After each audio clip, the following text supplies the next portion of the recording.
what is the most likely outcome of the ongoing tariff war initiated by President Trump against China? Okay, I would say that before too long, in my mind it's like 1 month or 2 months, before too long, the two sides will negotiate to reach a much more sensible outcome than jacking up the tariff. Why do I say that? My main reason is that President Trump is impatient. Look at the way he operates. I think every 2 or 3 weeks he has a shift of his focus. Okay, initially it's immigration, then shifting to the Ukraine-Russian conflict, then moving to tariff, then now moving to restrictions on U.S. universities.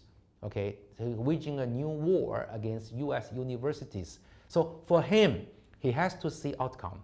He has to see a solution or answer or deliverables within 1 month for each topic. Okay, jacking up tariff is not his ultimate goal. His ultimate goal is try to sell more American goods to China and to the rest of the world, or to balance trade. And a second reason, so the first reason is he's impatient. The second reason is that, actually more important, more fundamental, what President Trump wants from the tariff war is actually not what the Chinese government does not want. Of course, I'm twisting, okay? Let me put it simple, okay? What President Trump wants is, to a large extent, is also what Chinese government wants. The Chinese government has been trying to reduce its trade deficit and reduce its export to the USA as a share of GDP. The peak of Chinese trade surplus was around 8 to 9%, almost 9% in 2006. Now the trade surplus, including international trade in goods and services, was only 2.2% of GDP last year. So the trend has been clear, it's coming down. That's the idea of the Chinese policies. Chinese policymakers have been trying to say again, and also trying to implement policies to do that, to reduce its reliance on foreign markets, not only because Chinese economy is too large to be carried by other countries, but also it's because having a lot of trade surplus or continued trade surplus with the rest of the world is not a good way to make friends with the rest of the world. Okay, so the Chinese government has been trying, the Chinese governments, local and central, have been trying to lower its reliance on foreign markets. In Chinese political language, it's called a dual circulation. Dual circulation, that is, the Chinese economy's future growth should be dependent upon domestic economic circulation rather than on international economic circulation, meaning import-export. And the future growth would mostly come from the domestic economic circulation. So all in all, okay, let me summarize.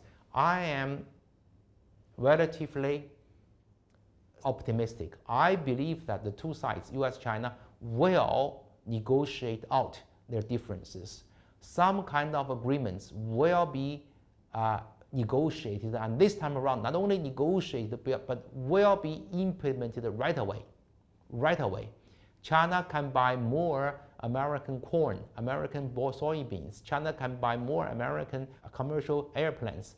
China can even, in my own view, okay, I've done a lot of research in this regard, China is able to have zero tariffs on American automobiles, on American motorcycles, because the Chinese own production of motorcycles, of automobiles is strong enough to go against the impact of zero tariffs. So Americans' Cadillacs, Americans' Lincolns, America's Indiana motorcycle, and Harley-Davidson, they can come to China. Already, American motorcycles have almost zero tariffs in Chinese economy through the Southeast Asian countries. Harley-Davidsons are assembled, and as well as BMWs are assembled with zero tariff in Thailand, and then exporting to the Chinese economy. Again, zero tariff, because China signed zero tariff agreements with Southeast Asian countries. So that's the future. So all in all, I am relatively optimistic. I'm much more optimistic than many of my peers in analyzing the US tariff war against China.